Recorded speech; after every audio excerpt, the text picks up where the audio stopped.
성부와 성자와 성령의 이름으로 말씀드립니다. 아멘.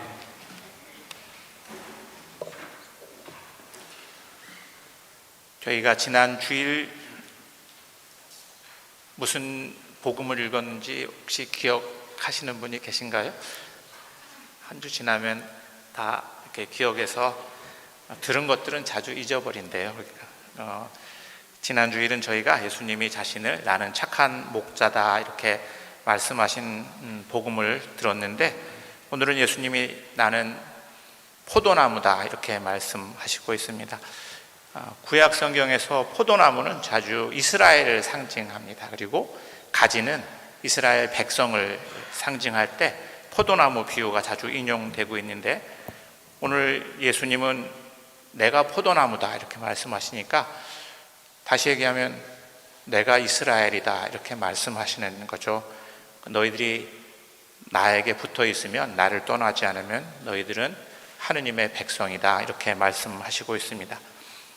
요한복음이 기록되던 시기는 예루살렘 성전이 파괴되고 유다인들 중에 그리스도를 믿었던, 예수님을 믿었던 유다계 그리스도인들이 회당에서 추방되던 시기였습니다.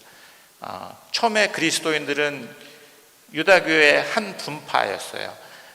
회당에서 예배를 드렸죠. 하지만 우리는 회당에서 예배를 드리고 예수님이 말씀하신 것처럼 또 주일날 모여서 성찬을 나누면서 예수님의 가르침을 따라서 예배를 드렸습니다. 그런데 유다인들이 볼 때는 이건 이상한 행동이야. 그래서 너희들이 예수님이 돌아가시고 부활하시고 난 다음에 그리스도인들을 박해하기 시작했고, 결국은 성전도 잃어버리고 회당에서도 쫓겨나게 된 것이죠. 성전도 잃어버리고 회당에서 쫓겨난 그리스도인들은 정말로 영혼의 고향을 찾아서 방황해야 됐던 그런 시기에 예수님께서 오늘 이 말씀을 해주십니다. 내가 참 이스라엘이고 내가 참 성전이다. 너희가 성전을 허물어라. 내가 사흘 만에 다시 세우겠다 할 때 그 성전은 예수님의 몸을 두고 하신 말씀이었다. 이렇게 요한은 우리에게 증언하고 있습니다. 예수님은 제자들을 향해서 너희는 나를 떠나지 마라 이렇게만 말씀하신 게 아니고 나도 너희를 떠나지 않겠다 이렇게 말씀하세요. 참 위로가 되는 말씀입니다. 그죠? 우리가 예수님을 순간순간 떠날 때가 너무 많잖아요. 그죠? 근데 예수님이 너희가 나를 떠나도 나는 너희를 떠나지 않겠다 이렇게 말씀해 주십니다. 제자들에게 예수님은 이제 너희는 내 안에 머물러 있어라. 내가 참된 조국이고 참된 성전이다 이렇게 말씀하십니다. 오늘 저희가 들은 복음 본문에는 붙어 있다, 떠나지 말라, 함께 있다 이런 단어가 계속 반복되고 있습니다. 요한복음에 보면 예수님을 처음 찾아간 제자들이 예수님에게 하신 한 질문이 예수님은 머무시는 곳이 어디입니까? 이렇게 물어보거든요. 그래서 그 실은 이 머물다 한 헬라어로는 메노라고 하는데 영어로는 어바이드라고도 하고, 그러니까 머물다 이 말이 요한복음에는 아주 중요한 단어입니다. 우리가 어디에 머물고 있지? 아담이 하와와 함께 선악과를 따먹었을 때 하느님이 물어보잖아요. 아담아, 네가 어디에 있느냐? 이렇게.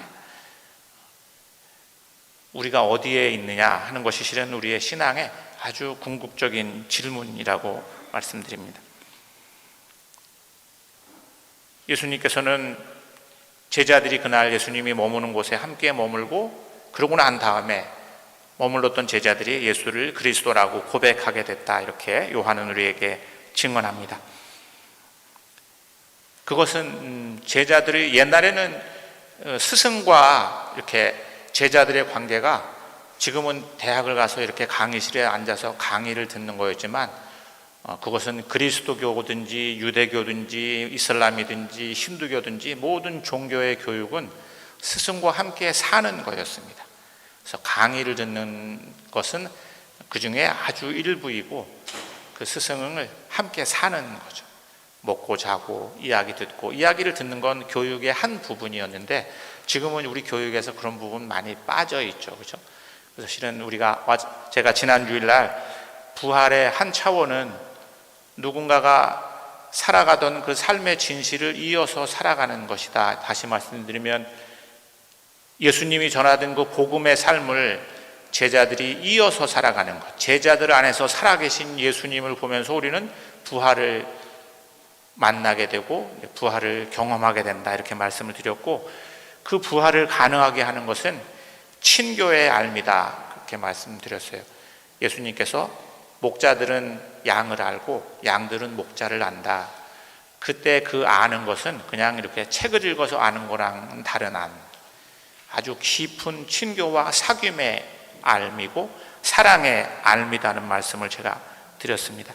그 친교의 알은 두려움을 넘어서게 합니다. 예수님을 따라 살아가는 것은 굉장히 두렵고 힘들고 고통스러운 길이었지만 제자들은 그 길을 이어서 살아갈 수 있었는데, 그 길을 걸어갈 수 있었던 용기의 근원은 그 친교의 알, 사랑의 알. 예수님이 돌아가신 게 아니고 우리 안에 살아계시다고 하는 그 부활의 체험이 제자들로 하여금 예수님을 이어서 살아가도록 만들었습니다. 그래서 예수님께서는 목숨을 내가 내어줄 권리도 있다, 이렇게 말씀하신다고 제가 지난 주일날 말씀을 드렸는데, 오늘 저희가 들은 요한 서신에서는 요한은 사랑에는 두려움이 없습니다. 완전한 사랑은 모든 두려움을 몰아냅니다, 이렇게 이야기합니다. 오늘 저희가 들은 사도행전 29절에 보면 성령이 빌립보에게 내시에게 바싹 다가가도록 하였다, 이렇게 얘기해요. 그냥 다가가도록 하였다 이렇게 해도 되는데 바싹 다가가도록 하였다 하는 이 말은 뭔가 사도행전을 기록한 이 루가가 사람들에게 뭔가를 더 주고 싶었던 것 같아요. 근데 이방인들과 이렇게 접촉하는 것은 당시는 굉장히 불경스러운 일이었어요. 복음을 전한도, 그래서 실은 사도 바울이 이방인들에게 복음을 전할 때 굉장한 유대인들로부터 실은 이렇게 의혹의 눈길을 사게 됐죠. 근데 오늘 빌립보가 성령의 힘으로 그 내시에게 바싹 다가가도록 이끌림을 받았다. 그 경계, 우리가 다가서지 못하도록 하는 그 두려움의 경계를 넘어서게 했다, 이렇게 이야기합니다.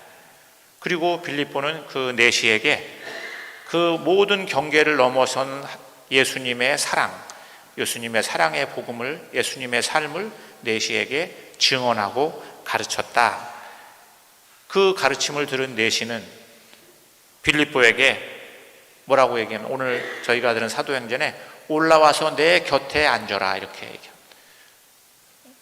그 이방인들을, 에디오피아 사람들이, 유대인 그리스도인들이 믿는 그 하느님을 내가 더 알고 싶고, 내가 그 하느님을 나의 하느님으로 모시고 싶으니 내 곁에 가까이 와서 앉아라, 그렇게 얘기하고, 내가 여기 물이 있는데 세례를 받지 않아야 될 이유가 뭐가 있느냐, 내가 세례를 받겠다고 하는, 그러니까 그 모든 우리들이 넘어서기를 너무 주저하고 두려워하고 힘들어하는 경계를 그 빌립보와 내시가 넘는 거죠. 그것이 그 안에서 일하는 부활하신 예수님이시고 성령님이시고 하느님의 사랑인 것을 우리는 오늘 복음을 들으면서 또 서신을 들으면서 확인하게 됩니다. 우리도 그렇게 살라고 오늘 서신은 얘기하는데, 사랑 안에 있는 사람은 하느님을 압니다. 근데 참 아름다운 말이고 좋은 말이고 마음으로 충분히 우리가 수긍이 가는 말이지만, 이 말을 사는 일은 너무나 어렵습니다. 그렇죠.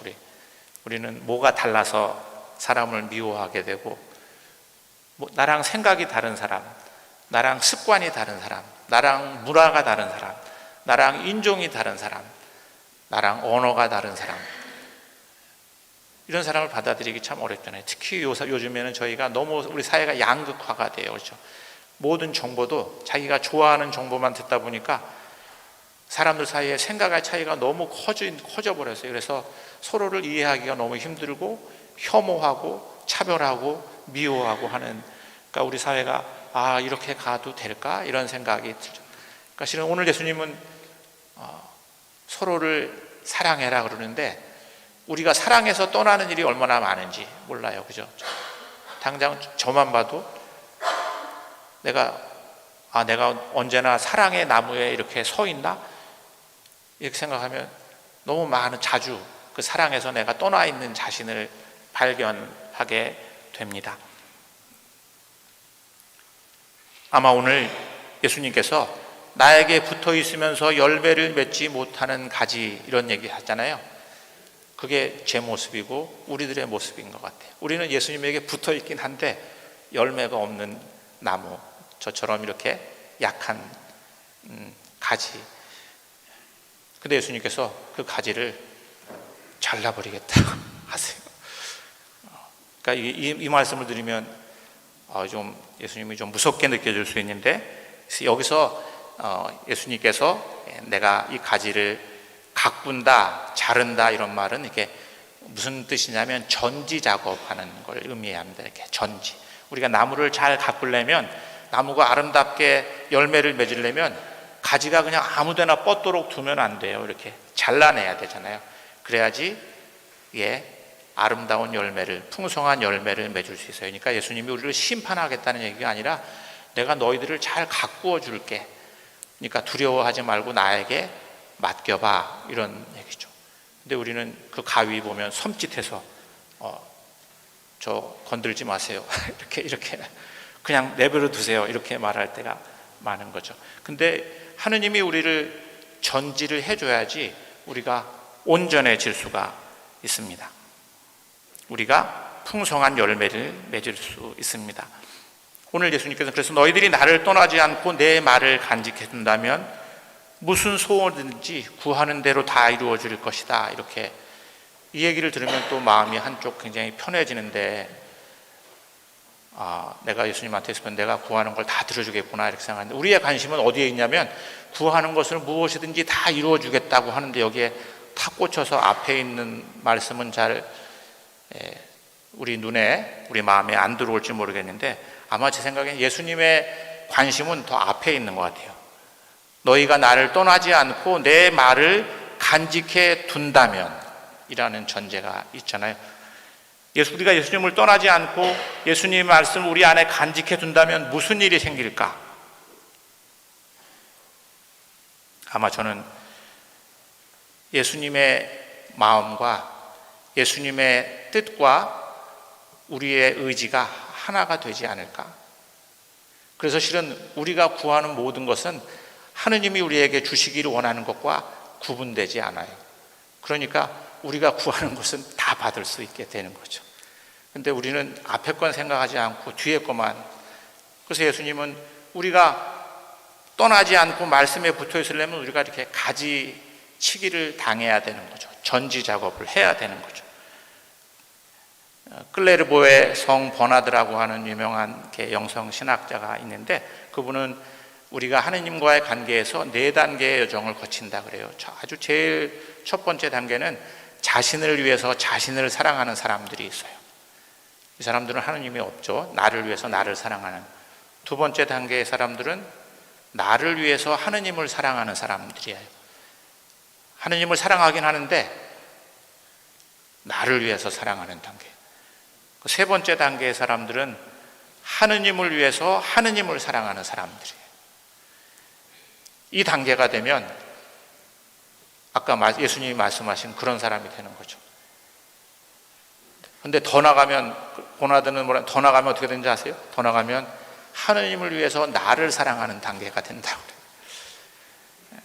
근데 이 하느님을 위해서 하느님을 사랑하는 단계만 일러도 우리는 우리의 뜻과 하느님의 뜻이 별로 어긋나지를 않아요.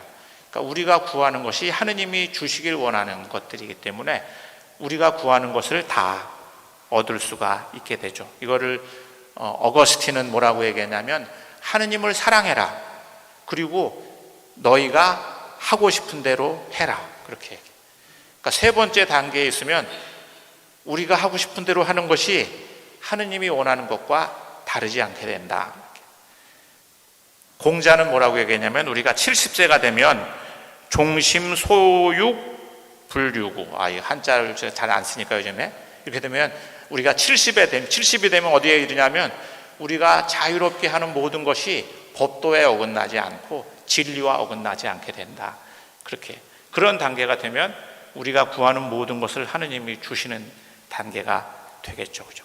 오늘 예수님께서는 나는 포도나무고 너희는 가지다 이렇게 말씀하시면서 너희가 나를 떠나서는 아무것도 열매를 맺을 수가 없다. 그러니까 너희는 나를 떠나지 말라 이렇게 말씀하시는데 이 말을 들으면서 저희는 정말 나는 붙어있는 가지인가? 예수님에게 붙어있는 가지인가? 언제 나는 내가 예수님에게 붙어있다는 것을 경험하고 살아가고 있나? 내 삶의 어느 순간에 내가 지금 예수님과 함께 있구나. 나는 열매를 맺고 있는 가지인가? 붙어있지만 열매는 없는 가지인가? 나는 농부이신 하느님을 신뢰하면서 정말로 나를 가지치기로 원하시는 하느님께 나를 맡겨드리나 아니면 하느님 됐습니다. 그냥 두세요. 이러고 살아가고 있나? 나는 어떤 가지인가? 이렇게 오늘 복음은 우리에게 묻고 있습니다. 이 복음이 우리들을 정말로 진정한 가지로 풍성한 열매를 맺는 가지로 살아갈 수 있는 그런 초대의 음성 우리들 마음속에 늘 함께 살아있기를 성부와 성자와